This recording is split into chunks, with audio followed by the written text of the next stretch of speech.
우리 42가입니다. 42가의 제목이 30명의 제자가 나올 때까지 기다리라 하는 제목입니다. 이제 몇 주 동안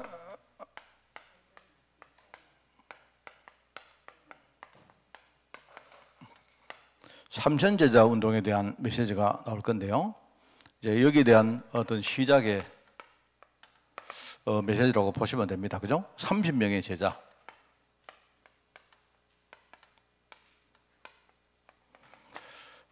여기에 대해서 오늘 우리가 말씀을 듣고 정말 은혜 받는 그런 중요한 날이 되기를 바랍니다. 삼천제자 운동 이렇게 했어요. 삼천제자.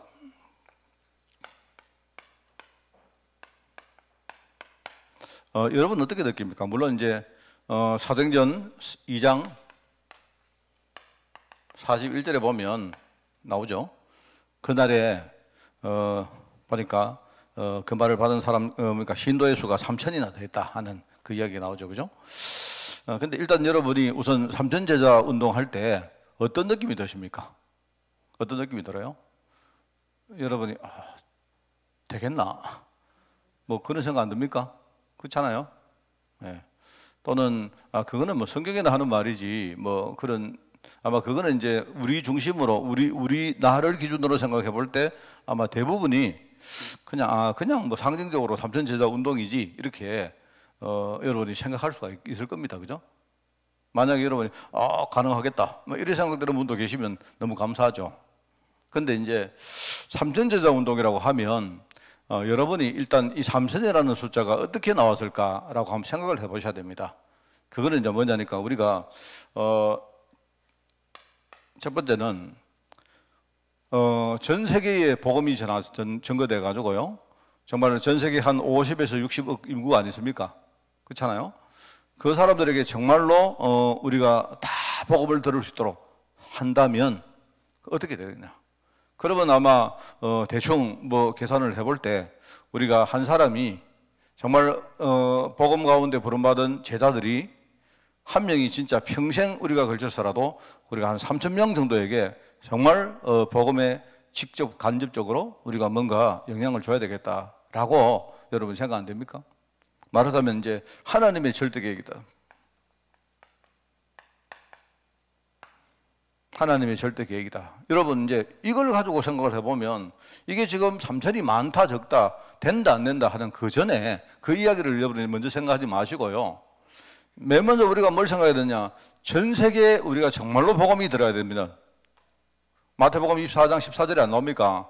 우리 모든 민족에게 이 복음이 전거되어지는 그날 끝이 온다 했거든요. 그러니까 이제 그렇게 생각하면 하나님은 지금 한 사람의 사역자가 평생 걸치더라도 우리가 한 3,000명 정도에게 진짜 우리가 복음을 전거하기를 원하신다 라고 여러분이 생각해야 되지 않겠습니까? 그러면 좀 생각이 다르죠. 그렇잖아요? 그렇지 않겠습니까? 네. 이게 사실 그렇게 생각하셔야 됩니다. 이게 꼭 여러분이 삼천제자 운동 이렇게 하면 내가 어떻게 할까? 그리고 한국은 이렇게 보면요, 옛날에 보면 우리가 이렇게 우리나라가 굉장히 빠르게 바뀐 그런 나라이기 때문에 한 80년대 90년대 이때만 해도 이렇게 명수를 되게 중요시 합니다. 그때만 해도 목사님들 이야기 들어보면요, 집회에 이번에 몇 명 모였느냐? 그다음에 뭐 우리 옛날에 유목사님도 그런 얘기 많이 안 합니까? 뭐냐니까요. 뭐 이번에 집회했는데 뭐 예를 가지고요. 뭐 많은 사람들 휠체어가 막 한 뭐 10트럭 나왔다 뭐 이런 거 되게 중요하게 생각하거든요. 근데 지금은 그런 시대가 아닙니다. 지금은 그런 시대가 아니고 중국에 있는 이야기를 들어보니까 중국에요. 세상에 아파트 한 동에 사는 사람이 3만 명이 사는 아파트가 있대요. 그건 내가 정말 진짜가 그러니까 이제 그런 게 있는데 내가 한번 그 영상을 한번 봤는데요. 보니까 이 중국 사람들은 이렇게 의식이 워낙 인구가 많다 보니까 뭐든지 크고, 그죠? 몇 명이 뭐 했느냐, 뭐 이런 거 되게 중요시 하더라고요. 그 사람들이. 그런데 이제 중국도 이제 인구가 줄어들기 때문에 이제 아마 중국도 한 20년, 30년 지나면 이제 그런 시대가 이제 이렇게 좀 바뀔 거라고 생각합니다. 그런데 우리가 생각해 볼 때 하나님의 절대 계획, 전 세계에 진짜 우리가 한 명도 빠짐없이 복음 듣게 만들려고 하면 그러면 우리가 이런 마음으로 해야 되는 게 맞지 않겠나? 그게 하나님의 계획 아니겠나라고 여러분이 먼저 생각하셔야 되고요. 당연히 우리가 내가 평생 걸쳐가지고 우리가 3,000명에게 내가 복음을 전하는 이런 마음 중심으로 여러분이 임하시면 됩니다. 당연히 뭐 3,000명이라는 이 숫자가 중요한 게 아니고 이 사역자의 중심이 3,000 제자를 내가 일으킨다라는 그런 생각을 하시면 되고요. 그 다음에 이제 세 번째, 이게 참 중요한 말입니다. 이게 여러분, 이게 실제입니다, 실제. 자, 우리가 많이 착각하는 게 뭐냐? 아니, 내가 어떻게 3,000명 제자를 일으킬까? 여러분, 그런 게 아닙니다. 그런 게 아니고요. 제가 전에 이렇게 우리 신학교 이야기를 하면서 그 이야기 했는데, 우리 그 RTS에서 그런 거 있지 않습니까? 졸업하기 전에 3명에게 복음 전해서 제자로 삼아서 교회화 시켜야 된다. 그래야 졸업된다. 뭐 그런 이야기 했지 않습니까? 그런데 이게요, 저는 그런 이야기를 들을 때마다 그냥 자꾸 사람들이 3명, 처음에는 3명 이러니까 되게 쉽게 보이죠. 내가 볼 때 그거 하나님이 역사하시면요, 그건 내가 볼 때 불가능합니다. 3명이든 30명이든 뭐 300명이든, 그죠? 여러분이 한 명 제자 키우는데 이게 어떨 때는요, 얼마나 이게 참 어렵고 힘든 일인지 여러분 아실 거예요, 여러분. 근데 이제 만약에 이제 이거는 이제 중심 아니겠습니까? 신학생들이 하여튼 졸업할 때까지 우리가 아마 그 과정이 3년 정도 되니까 1년에 1명 정도는 우리가 양심적으로 하나님 앞에 우리가 정말 이렇게 복음 전해서 제자를 키워야 되지 않겠느냐, 뭐 이런 중심인데 실제로는 안 그래요. 그 사람 보면요, 제일 처음에는 뭐냐니까, 뭐 시작할 때는 어떻게 생각하겠습니까? 뭐 3명 하겠지. 만약에 여러분에게 3년 동안 3명 여러분이 복음 전해서 제자 세우라면요, 처음에는 아마 뭐 3년이 있으니까 하겠지 싶죠. 이게 1년 지나면 2년 지나면 내가 볼 때요, 그거 쉬운 게 아닙니다, 그게. 그러면 나중에 하면 어떻게 되느냐? 결국은 뭐냐니까요, 다 뭔가 사람 숫자 쫓아내는 1명, 2명, 3명 이렇게 하는 겁니다. 그런데 저는 이제 이 메시지가 처음부터 우리 다락방에 말하는 성경적인 전도 방법에 대해서 이해를 잘 못해서 그래요. 이게요, 한 명이 제자 한 명만 딱 세워놓으면 그 제자가 전도하는 제자를 세워버리면요, 그러면 내가 볼 때 3명이 아니고요, 100명도 할 수 있어요. 뭘 말하겠습니까? 내가 직접 하는 게 아니지만 내가 세운 그 제자가 또 다른 제자를 세우는 이런 시스템이, 그게 이제 성경적 전도거든요, 그게. 그러니까 이걸 봐버리면 꼭 우리가 뭐 3명 이렇게 말할 것도 없이, 그죠? 내가 정말로 평생 걸려가지고 내가 전도할 수 있는 우리 전도제자 1명만 딱 세운다. 이러면요, 3명 세우는 건 금방입니다. 3명은요, 내가 볼 때 그냥 한 달 만에 세울 수 있습니다. 사실은요. 그래서 이런 의미로 우리가 3,000 제자를 세우자. 여러분, 이거 굉장히 중요한 말입니다, 여러분. 그래서 내가 이거는 자주 말해왔던 것이기도 하지만, 여러분에게 지금 우리가 전도가 뭔가 하는 것을 여러분이 제대로 이해를 하셔야 되는데, 이걸 이해를 못하면 결국은 우리는 뭐 맨날요, 숫자 노름만 합니다, 숫자 노름. 그런데 우리나라가 한 70년대, 80년대처럼 이제 인구가 늘어나고, 그죠? 사람들이 뭘 모르고 모이려면 모이고, 이렇게 뭡니까? 뭔가 이렇게 양적으로 우리가 성장하는 시대가 이미 지난 지가 오래됐고요. 이제는 우리 모든 정치든 경제든 사회든 문화든 전부 다 뭡니까? 이제는 양적인 거는 이미 이제 그 뭡니까? 데드라인 쳤습니다. 그게 결과적으로 똑같아요. 그리고 뭐 이야기가 여러분, 특히 우리 교회 같은 경우에는 더더욱 뭐죠? 굉장히 이렇게 불리한 그런 조건을 가지고 있습니다. 뭐 시골 인구가 뭐 이쪽으로 줄어들고, 그는 뭐 어차피 정해진 것이고, 지금 그런 이야기 하지 않습니까? 지금 아마 2050년도 되면 우리나라 인구가 3천만 명이 될 것이다 라고 이야기를 하잖아요. 지금 추세대로 가면 3천만 명대로 이렇게 된다 하는데, 내가 볼 때는 뭐 나는 어느 정도 맞다고 생각합니다. 그러니까 3천만 명이 중요한 게 아니고요, 문제는 그때 되면 그 3천만 남은 사람들의 인구 구조가 지금보다 훨씬 더 뭡니까? 노쇠화된다. 이게 더 중요한 겁니다. 이게 사실은 그 명수보다 더 중요한 게 이게 뭡니까? 그 인구 구조가 그렇게 바뀌고 있다 하는 거, 그게 더 중요한 거예요. 그러면 뭐 말하자면요, 세상에 나가보면 전부 다 뭡니까? 무언가를 이렇게 섬기는 사람보다 섬김 받을 사람이 훨씬 많고, 뭘 도와주는 사람보다 도움 받을 사람이 훨씬 많고, 이렇게 되는 거예요. 그러면 이제 우리가 복음이라는 관점에서 볼 때는 내가 볼 때 그게 단점도 많이 있고 장점도 있겠죠. 그럼 핵심이 뭐냐니까, 전도가 뭔가를 우리가 제대로 이해해버리면 내가 볼 때는 굉장히 그게 장점도 있는 겁니다. 그렇잖아요? 그래서 이제 그런 걸 생각하면서 우리가 이제 뭐 우리가 이 뭔가 교제의 삼천 제자 운동에 대한 이야기가 보니까 한 세 주, 네 주 정도 나오는 것 같아요. 그래서 여러분이 한 서너 주 보니까 네 주입니까? 네 주인가 다섯 주인가 모르겠습니다만은요. 그 동안 삼천 제자 운동 이야기가 계속 나오니까 그 동안에 여러분이 여기에 대해서 중요한 어떤 뭡니까 생각을 좀 하시라 하는 그런 이야기입니다. 그래서 이런 이야기고요. 우선은 우리가 이제 전도운동이라고 할 때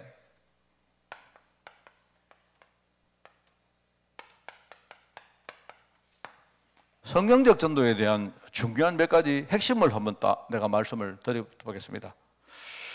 이게 이제 사도행전 2장인데 여러분 아시죠? 사도행전 2장인데 일단은 이 성경적으로 볼 때 성경에 나오는 전도는 바로 전도의 주역이 누구냐 이 말입니다. 전도의 주역이 누구냐? 이것부터 여러분 아셔야 돼요. 이것은 뭐냐니까 전도 주역은 바로 하나님입니다. 그러니까 우리가 하나님의 역사라죠. 그죠? 그러니까 사도행전 2장에는 하나님의 역사가 한 5가지로 이렇게 정리되어 나온다 이 말입니다. 자, 근데 이걸 제대로 모르면 뭐 하느냐? 우리가 전도를 하는데 자꾸 뭡니까? 이걸 제대로 이해를 못하면 뭐죠? 나의 능력. 자꾸 지 능력 가지고 전도를 하려고 하는 거예요. 그러니까 전도를 못하는 겁니다. 쉽게 말하면 무슨 말을 하겠습니까? 성경에서 말하는 전도는 뭐라고 합니까? 이게 제일 먼저 주역이 하나님이시다. 그래서 성경에 5가지 역사가 나옵니다. 그 5가지 역사의 뭔가 주체는 누구냐? 하나님이 하신 역사다. 그러니까 먼저 사도행전 2장에 뭐가 나옵니까? 바람 같은 불 같은 역사가 현장에 나타나죠. 왜 그렇습니까? 성령이 임했기 때문에. 그 성령이 바로 하나님이시거든요. 그러니까 성령이 임하시고 나니까 어떤 일이 벌어집니까? 그 다음에 사람들이 뭘 하려고 한 게 아닌데 자동적으로 5가지 뭡니까? 전도문이 열린 거예요. 전도문이 열리잖아요. 그게 뭐냐? 15개 나라 사람들이 와서 그냥 왔는데 왜 왔겠습니까? 그 사람들이 왜 왔겠어요? 훈련받으러 왔겠어요? 그게 아니지 않습니까? 그 사람들이 전도 은혜 받으려고 왔겠어요? 그것도 아닙니다. 그냥 이 사람들은요, 자기들 규례 자체가 오순절날이 되면 뭡니까? 1년에 모든 이스라엘 백성들은 그냥 예루살렘 성전에 가서 제사를 드리게 돼 있기 때문에 많은 사람들이 15개 나라에서 사람들이요 오순절날 왔기 때문에 오순절 되었기 때문에 예루살렘 성전 방문차 온 거예요. 그래 왔는데 거기 와서 뭡니까? 떠나지 않게 지나가다가 사람들 이 마가다락방 아닙니까? 거기는 성전이 아니잖아요. 성전에 가려고 가다가 마가다락방에서 어떤 일을 이 사람들이 목격을 한 겁니다. 그래 목격을 했는데 그 목격이 뭐냐? 사람들이 성령 충만 받아가지고 막 방언이 터져가지고 말을 하는데 자기 나라 말로 막 이렇게 하나님의 일에 대해서 막 이렇게 말을 하는 걸 들었다 이 말입니다. 이 사람들이 보면서 우리가 이게 어떻게 된 거냐 하면서 우리가 여기서 우리나라 말로 이렇게 하는 걸 어떻게 우리가 들었냐 하면서 우리가 진짜 하나님의 큰 일을 보았도다 이렇게 말하는 거예요. 그리고 15개 나라 사람들이 와서 다른 목적으로 왔는데 와서 이 사람들에게 하나님의 역사가 제대로 목격된 겁니다. 그 전도문이 열렸다 이 말이죠. 그죠? 그런데 알고 보니까 그게 그냥 우연히 된 게 아니고 구약 때에 하나님이 이런 날이 올 것이라고 약속을 했단 말입니다. 요엘서에 약속이 되어 있는 그 약속이 바로 그 현장에 성취된 것을 이 사람들이 목격한 거예요.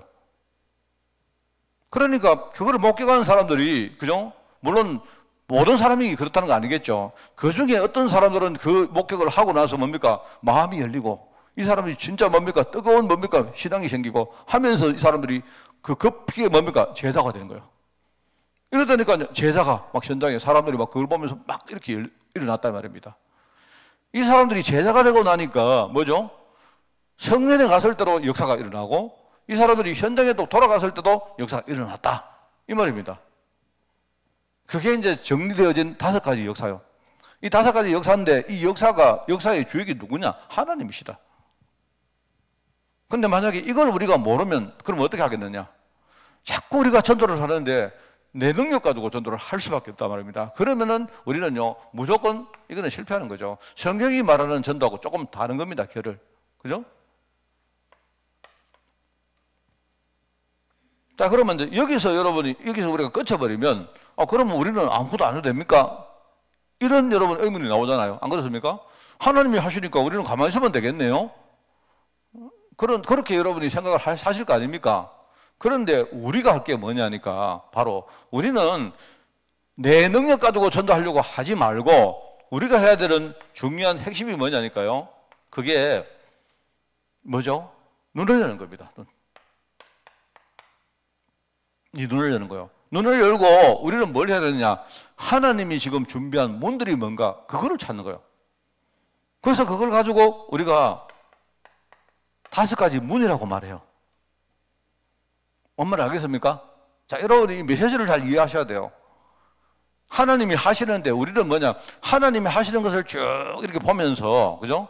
그럼 하나님이 지금 현장에 눈에 보이는 부분도 있고 또 뒤에 감춰있는 부분이 있단 말입니다. 근데 우리는 뭘 하느냐? 뒤에 감춘 하나님의 문들을 찾는 그 일을 하는 거예요. 자, 알겠습니까? 이게 굉장히 중요한 말입니다, 여러분. 이게 안 되면 어떻게 되겠습니까? 이걸 우리가 못 찾는다면 결국 뭐냐? 전부 다 보이는 거. 우리가 보이는 것 중심으로 우리는요, 전도하게 되어 있어요. 아닙니다. 보이는 것으로 전도하게 되어 있습니다. 그렇지 않다니까요.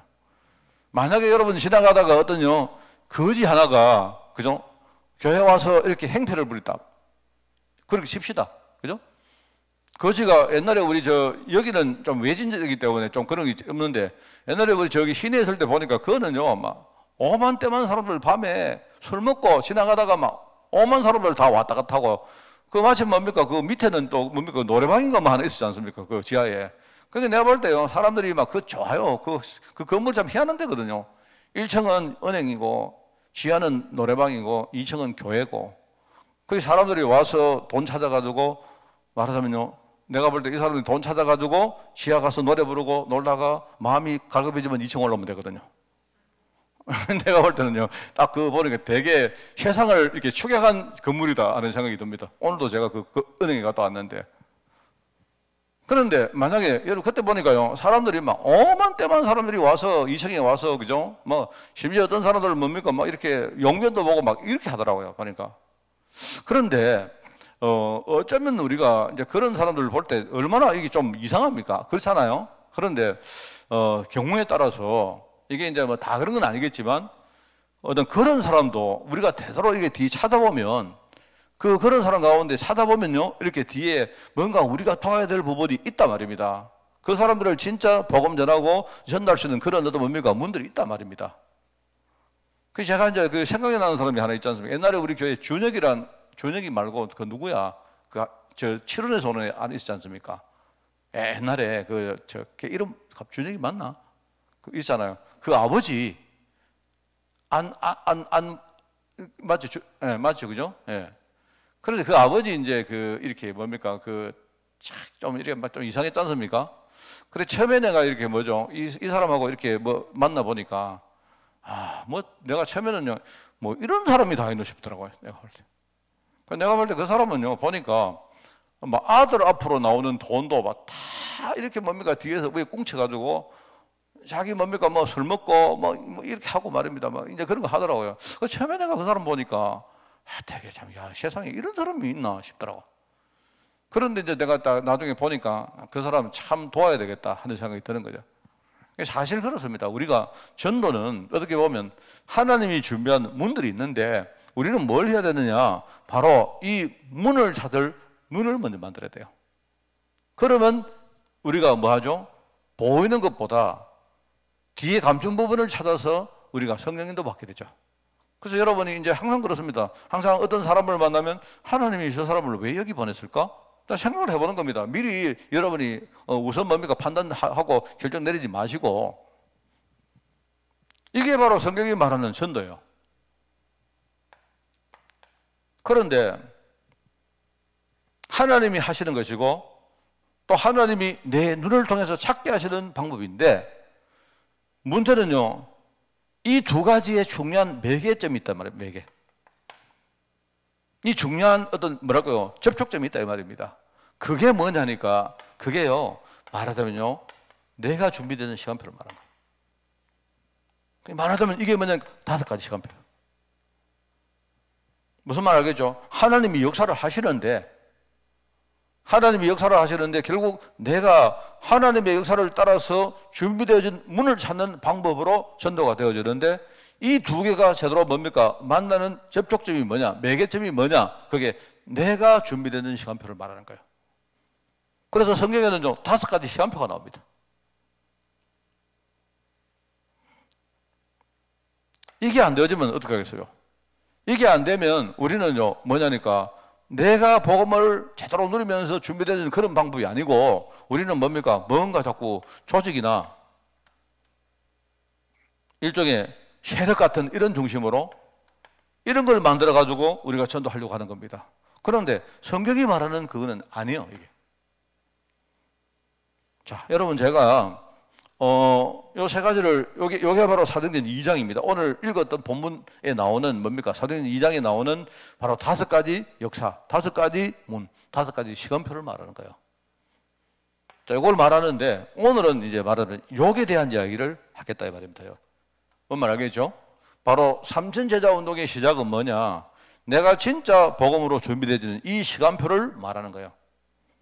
그래서 그런 의미가 뭐냐면 30명 제자가 나올 때까지 여러분이 기다리라. 그럼 여러분, 목사님 그러면 이 20명 나오면 안 됩니까? 10명 나오면 안 됩니까? 그게 아니고요. 여러분이 진짜 복음으로 내가 복음 누리는 그 시간표를 기다리라는 말입니다. 그게 우선이다. 그러면 이 시간표에 따라서 하나님이 뭐죠? 현장의 문을 여시고 실제로 하나님이 현장의 역사를 하시고 문이 열린다 이 말입니다. 그런 의미입니다. 아시겠죠? 그래서 보니까 참 응답을 받으려고 하면 우선은 여기에 서임받는 제자가 하나님의 언약이 뭔가에 대해서 이해를 먼저 해야 되겠죠. 하나님의 약속. 이 하나님의 약속은 나의 수준과 내 형편과 전혀 관계없습니다. 하나님이 하신다면 하신다. 주일날 내가 말한 하나님은요 완전히 고집불통이고 일방통행을 안 했습니까? 하나님은 뜻을 딱 정하시고 하나님은 어제나 오늘이라 하나님은 동일하신 분이시고 하나님은 뭐냐니까 어떤 일이 있어도요 하나님 뜻을 하나님이 변개하지 않습니다. 변하지 않습니다. 그래서 참 응답을 받으려면 참 언약을 깨달아야 된다. 누가요? 여기에서 임하는 제자 저와 여러분이거든. 그래서 이 그리스도의 첫 사역을 우리가 먼저 아셔야 되죠. 예수님의 공생의 사역은 여러분이 쭉 읽어보시면요 예수님이 이렇게 하셨구나. 근데 여러분의 의문이 안 생깁니까? 예수님이 여기 마태복음 4장에 보면 예수님이 혼자 기도하시려고 막 광야로 가세요. 근데 예수님이 기도를 하실 이유가 뭐였습니까? 안 그래요? 예수님 하나님이신데 예수님 뭐 때문에 기도하겠습니까?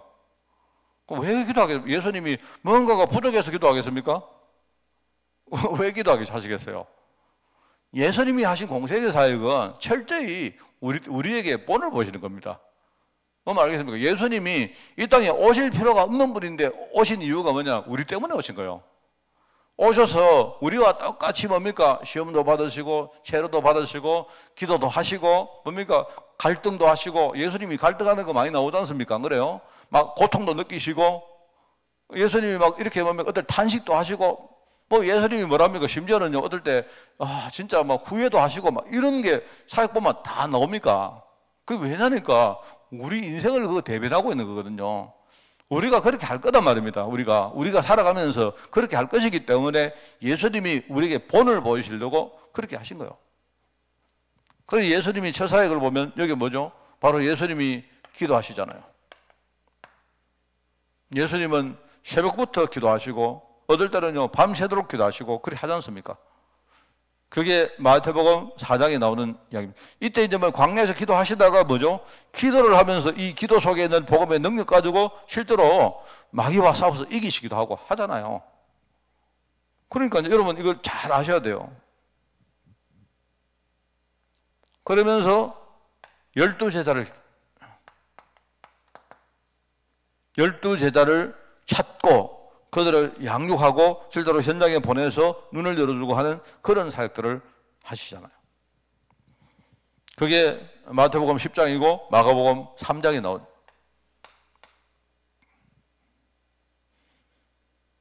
그런데 예수님이 이런 제자를 통해서 하시는 제일 중요한 내용이 뭐냐니까요.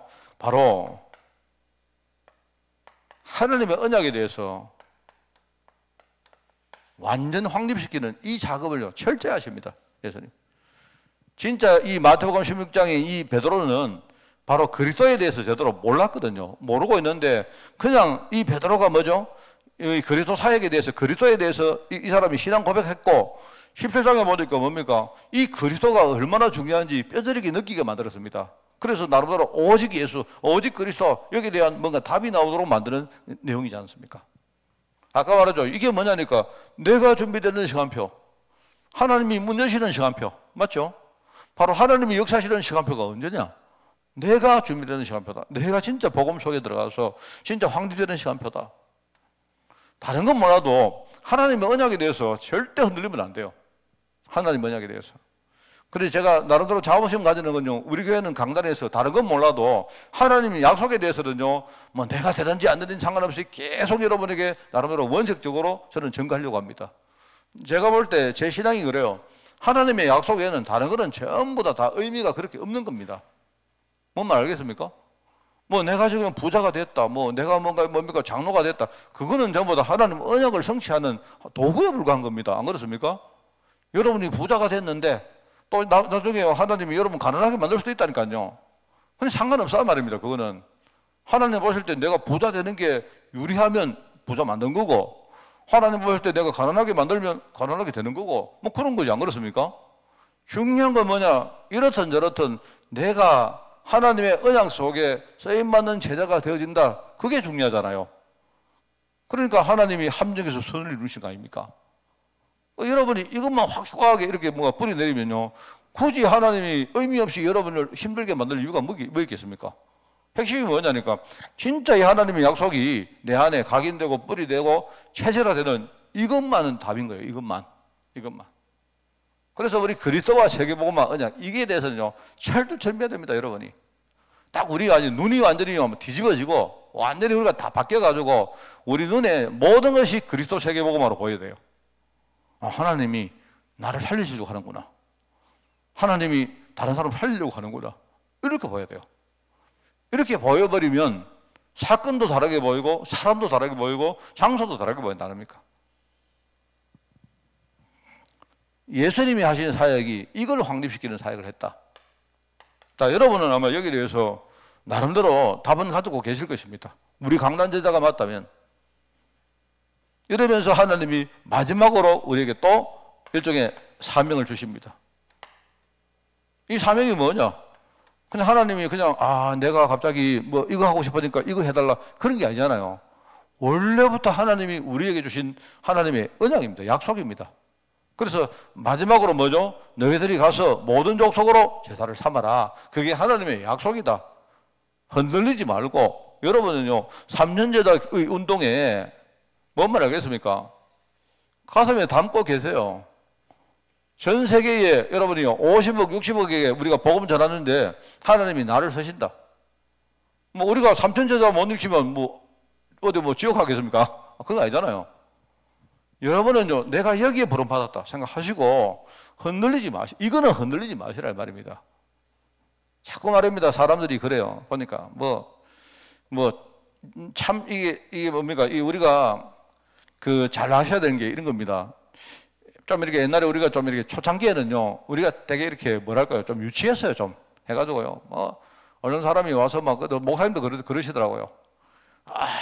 이렇게 보니까요, 다락방 30군데 안 뛰는 사람들은 그것도 목사도 아니다.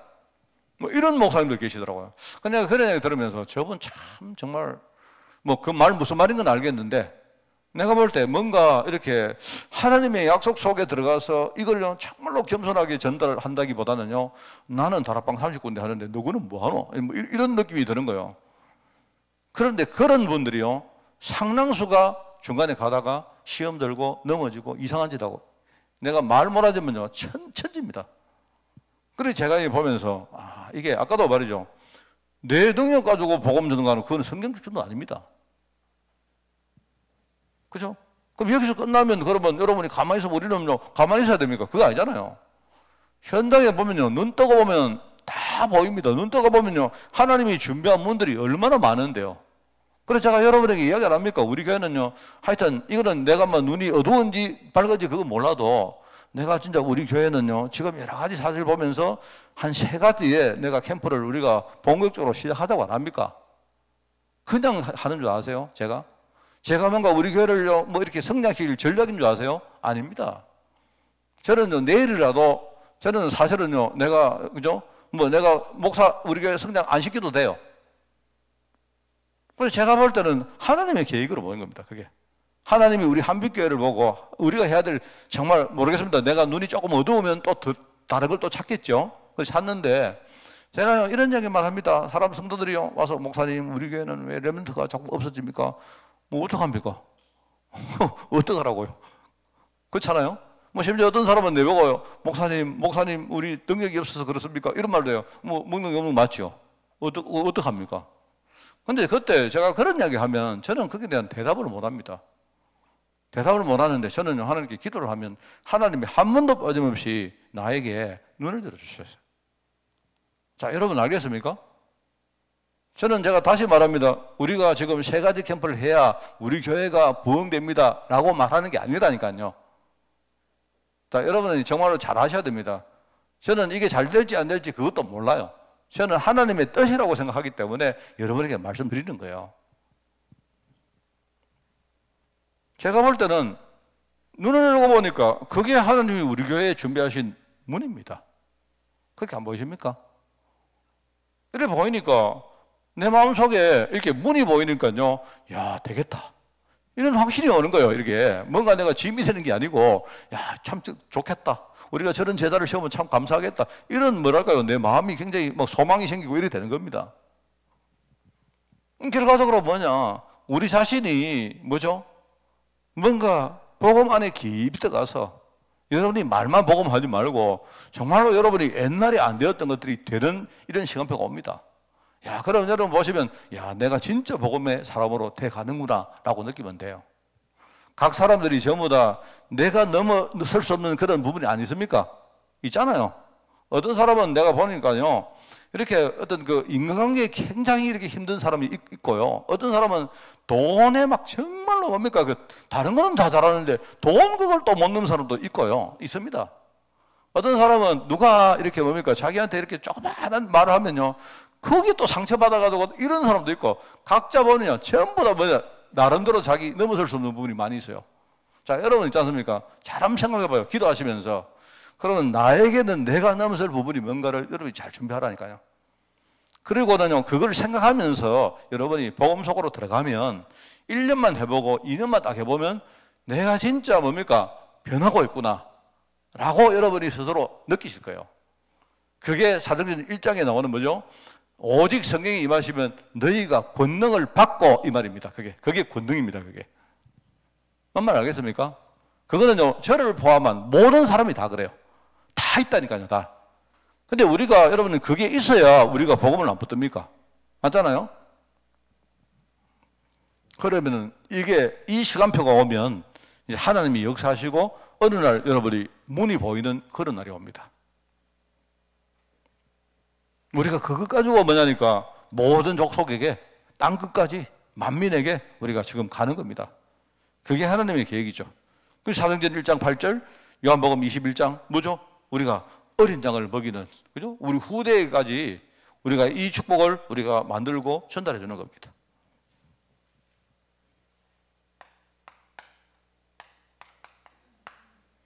그러면 이게 되어지면 어떤 응답이 옵니까? 그런 이야기죠. 여기 보니까 동행이란 말은 뭔 말이겠죠? 하나님이 원래 동행 안 했는 게 아닌데 하나님이 원래부터 동행을 하셨는데 어느 날 진짜 하나님이 나와 함께 계심이 확고하게 여러분이 느끼시는 거예요. 아, 하나님이 진짜 나와 함께 하시는구나. 하나님이 함께 하시는 정도가 아니고 하나님의 보호자의 권능이 나에게 임한다는 것을 여러분이 어느 날 아실 거예요.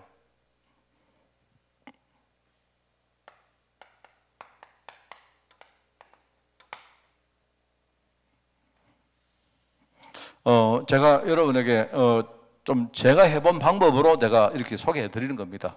여러분이 다른 거 하지 마시고요. 이렇게 저는 뭐 오늘도 그렇습니다. 저는 막 거의 하루도 안 빠지고 하려고 합니다. 매일 뭐냐니까 해보니까 저는 이렇게 운동하면서 하는 게 제일 좋아요. 제일 좋고 해서 제가 이렇게 왜냐니까 제가 운동도 많이 해야 될 시간표기도 하고 해서 그렇습니다. 그래서 오늘도 이제 뭐 오늘 저는요 아침에 뭡니까 뭐 그렇게 하기도 하고 또 저녁에 아침에도 뭐 이렇게 하고 저녁에도 뭐 시간이 짬이 나면 저는 무조건 이렇게 뭡니까 운동합니다. 운동하는데 운동할 때마다 뭐 하느냐 계속 이거 생각합니다. 우리 교회와 내 인생과 특히 이제 제가 이렇게 뭡니까 이제 나이가 좀 이렇게 60대 중반 되다 보니까 이렇게 이제 눈에 보면 세상 사람들이 이제 뭡니까 은퇴하고 뭐 이런 것들이 이제 많이 보이는 거예요. 제가 보이다 보니까 이제 오히려 뭡니까 이런 언약적인 부분이 내게는 굉장히 이렇게 뭐죠 사무칩니다. 왜냐니까 옛날에 우리가 뭐가 직장도 잘 다니고 돈도 많이 있고 뭐가 잘 나갈 때는 그거 잘 모르잖아요. 이제 뭔가 내가 이제 인생이 이렇게 뭡니까 막바지가 된다 이렇게 느껴지니까 더 뭡니까 이런 언약적인 부분이 내 마음속에 굉장히 와닿습니다. 저는. 그래서 저는 뭐 생각하느냐 과거에 내가 실패했고 내가 힘들었던 부분들을 늘 이렇게 생각을 하면서도 그걸 가지고 내가 이렇게 힘들어하기보다는요 내가 이렇게 앞으로 내 미래에 내가 정말 하나님 응답 드리는데 뭐랄까요 중요한 어떤 일종의 뭐랄까요 일종의 자양분으로 삼는 게 어떤 방법이 있을까 생각을 합니다. 저는. 그래서 저는요 오늘도 내가 아까 저녁 먹고 제가 교회 이렇게 쭉 걸어왔거든요. 저는 뭐 웬만하면 제가 이제 교회 걸어오려고 생각하는데 그래서 뭐 이렇게 걸어옵니다. 걸어오는데 오면서 계속 뭐 이런 생각을 합니다. 이 생각을 하면서 나와 내 미래와 우리 교회와 또 우리 후대들 제자들과 뭐 이런 생각을 그냥 합니다. 막 별거 없이 그냥 합니다. 계속 합니다. 그 하면 어떤 날은 아무 생각 없을 때도 있고 뭐 아무 생각 없으면요 그냥 아무 생각 안 합니다. 어떤 날은요 하나님이 굉장히 깊이 이렇게 내게 은혜 주시고 말씀으로 이끄는 걸 제가 많이 느낍니다. 근데 저는 이걸 되게 오래 했거든요. 이거 오래 하다 보니까 내게 제일 행복한 시간이 언제냐 그 시간입니다. 저는 누구하고 사람하고 밥 먹는 시간이 아니고 누가요 뭐 그런 게 아닙니다. 그래서 내가 이래 보면서 저는 이렇게 내 인생 남은 인생에 설교를 많이 합니다. 그 안에서 설교를 하고 내가 하나님 앞에 이렇게 뭡니까 질문도 해보고 이렇게 하고 내가 특별히 교회에 이렇게 힘들고 어려운 부분 이렇게 생각날 때마다 저는 항상 뭐 하느냐 그냥 그거 합니다. 그게 저의 기도입니다. 저는요 사실은 뭐 기도문을 가지고 하는 거 별로 그냥 아무 생각 없이 강단 말씀 묵상하다가 이렇게 하나님이 내 생각으로 이끄는 대로 이렇게 뭡니까 생각하고 하나님과 대화하고 이렇게 합니다. 알겠습니까? 그런데 얼마나 이게 좋은지 몰라요. 근데 그 할 때마다 뭐냐니까 앞으로 미래에 나에게 어떤 문제가 와도 저는 아무 건드리지 않습니다. 저는 심지어는 제가요 뭐 이렇게 막 빨리 내가 이제 앞으로 계획하고 있는 이런 것들 그때 어떻게 될까 뭐 이런 막 느낌이 막 생겨요. 그렇습니다. 뭐 제가 하겠다는 건 아니지만 막 그래 하다가 저는 이것도 해보고 저것도 해보고 이렇게 해보고 앞으로 막 정말 제가 그렇게 생각하니까 내가 건강하게 살아야 되겠다. 하여튼 내가 죽을 때는 저는요 탁 이렇게 살다가 확 죽으면 좋겠습니다. 죽을 때는요 일 안 하고 하여튼 제가 저희 아버지를 항상 생각합니다. 저희 아버지가 마지막에 2달 병원 계시다가 소천하셨는데 뭐 제가 2달쯤은 그래 해야 우리 가족들이 저를 좀 마음속에 이렇게 안 느끼겠습니까? 안 그래요? 그런데 저는 건강해야 되겠다 생각이 들고요.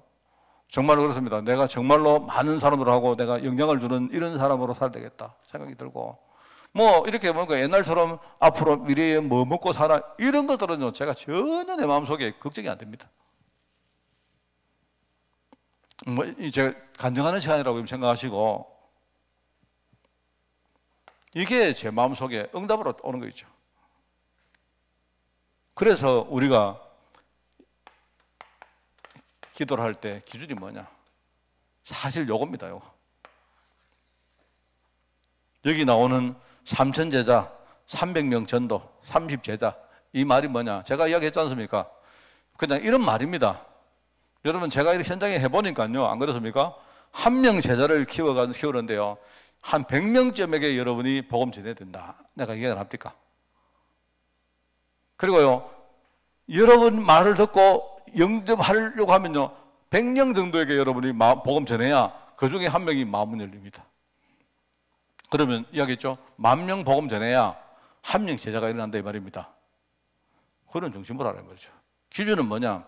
여기 나오죠. 우리가 전 세계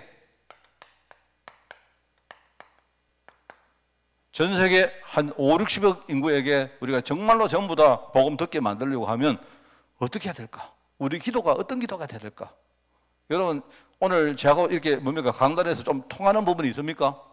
여러분이, 진짜 내가 자꾸 내 수준 보고 내가 되니 안 되니 이러지 마시고, 우리가 하나님 하시는 거대한 60억 인구에 대한 어떤 그 복음 운동의 계획이 있을 거 아닙니까? 그 속에 여러분이 들어가시라 말입니다. 여러분이 꼭 무슨 3,000명 해야 되고 그게 아니라니까요, 그게. 나를 그게 불렀다는 게 얼마나 감사합니까? 안 그래요? 여러분이 그런 중심 가지고 내가 세계를 딱 가슴에 품고, 우리가 입에 막 익어가지고 2, 3, 7 이렇게 하지 마시고요. 정말로 내가 세계 복음하는 그 안에 내가 한 기퉁이라도, 한 부분이라도 내가 정말로 여기에 내가 몸담고 마음을 담는다는 게 얼마나 감사합니까? 안 그래요? 여러분 한번 물어보세요. 많은 성도들에게, 여러분이 다른 교회 성도들에게 물어보시면요, 이런 생각을 하고 이런 기도를 하는 사람들이 거의 없습니다. 여러분, 맨날 우리 교회 다녀도 내가 어떤 기도해가지고 어떤 응답받는 이거 생각하지.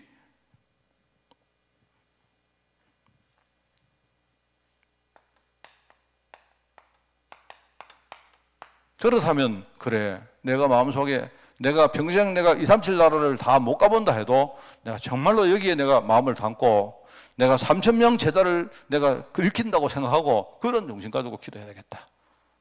이거 아닙니까?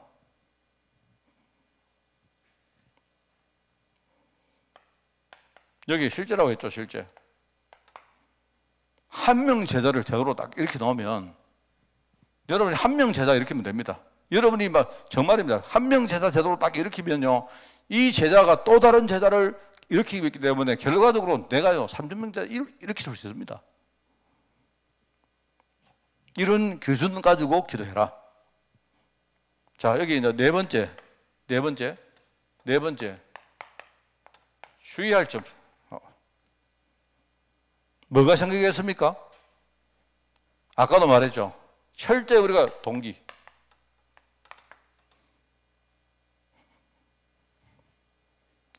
여러분 이거하고 싸우셔야 됩니다. 동기. 그죠?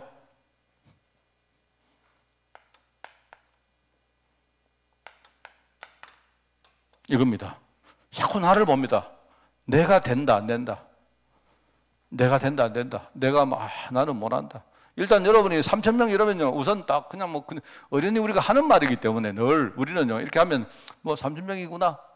우리 예를 들어 옛날에 뭡니까 40만, 1천만 뭐 이런 얘기 할 때도 우리 늘 안 그러면 그냥 입에만 익어가지고 우리 세계보고만 1천만 이랬잖아요. 안 그렇습니까? 지금은 우리가 또 2, 3, 7 이러고 그게 이제 좋은 점은 하나 있는데 나쁜 점도 있어요. 그게 이제 뭐냐니까 그 중심이 뭔가를 생각 안 하고 그냥 우리 입에만 익어가지고요. 근데 5천 종족 2, 3, 7 이렇게 하는 수가 있습니다.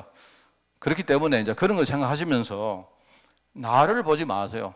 나를 보지 마시고 하나님의 계획 큰 거를 보면서 그러면 저기 하나님이 나를 부르셨구나. 하나님이 나를 보내셨다. 그러니까 나를 보내지 마시고 나를 보내신 하나님을 보시라 말입니다. 그죠? 그러면서 이제 세 번째는 뭐냐? 항상 쉽게 말하면요, 어떤 내 현실. 우리가 주로 내 관심과 기도와 활동이 주로 어디서 있느냐? 요 따라 나오거든요. 항상 여기 따라 나옵니다. 교회 안에 정말 우리 중직자들이 진짜 이렇게 언약의 중직자들이 정말로 일어나서 어떤 현실과 어떤 환경의 문제가 일어나도 진짜 흔들리지 않는 그런 제자가 교회 안에 아주 단단히 이렇게 서는 그런 축복이 있기를 진짜 바랍니다. 그리고 한 가지 더 이렇게 내년도 이제 사실은 10월 달쯤 되니까 이제 자꾸 2024년도가 이제 생각이 납니다. 내년에 우리가 교회에 여러 가지 어떤 일을 해야 되고 또 근데 내년에 우리가 뭐 재정과 관계되어진 어떤 그런 예산과 결산, 저는요 담임 목사고 당회장이다 보니까 자꾸 이런 그런 생각들이 많이 나요. 근데 나도 모르게 자꾸 우리 교회 현실을 딱 보면 나도 모르게 생각이 자꾸 이렇게 끌려갑니다. 그런데 저는 이제는 내가 많이 이렇게 뭐 컨트롤 할 수 있어요. 그게 뭐냐니까 우리가 주로 관심이 뭐 있느냐, 우리 현실 보고 하거든요. 그 최근에 이래 보니까 뭐냐니까 이렇게 뭐죠? 교회 안에 이렇게 재정적인 부분이 지금 사실은 많이 안 좋습니다. 옛날에보다는 확 지금 굉장히 안 좋아요. 그래 안 좋은데 뭐 안 좋으면 어떡하겠습니까? 안 좋으면 안 좋은 거지. 왜냐니까 어떻게 보면 지금요 경기도 그렇고 뭐 전부 다 지금 다 그런데 교회만 우리가 뭐 그렇게 좋을 수가 없지 않습니까? 그거 당연한 거 아니겠습니까? 뭐 상관없거든요. 옛날에 저거 보면요 교회가 지금보다 훨씬 더 힘들었을 때도 끄떡없이 하나님이 그때는요 우리만 그냥 걱정했지, 나만 걱정했지. 나중에 지나 보니까 하나님이 하나도 걱정 안 하시게 다 만들었어요. 또 그리고 뭐냐니까 어려워져도 괜찮아요. 어려워지면 어려워지는 거지 안 그렇습니까? 그렇지 않습니까? 그렇잖아요. 우리가 어려워진다고 하나님이 어려워진 건 아니지 않습니까? 그게 뭐냐니까 우리가 자꾸 우리 주류의 관심사 뭐 이런 것들이 우리 현실 보면서 자꾸 거기에 마음 뺏긴다니까요. 아닙니다. 자, 여러분 알겠죠?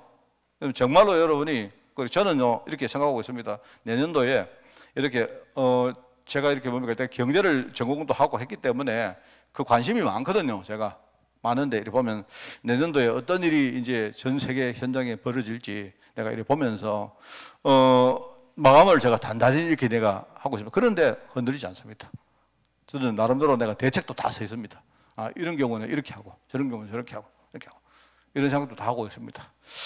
그렇기 때문에 우리 흔들리지 말고 우리가 삼천제자운동에 쓰임받는 그런 여러분 되시기를 바랍니다. 하나님 아버지 감사드립니다.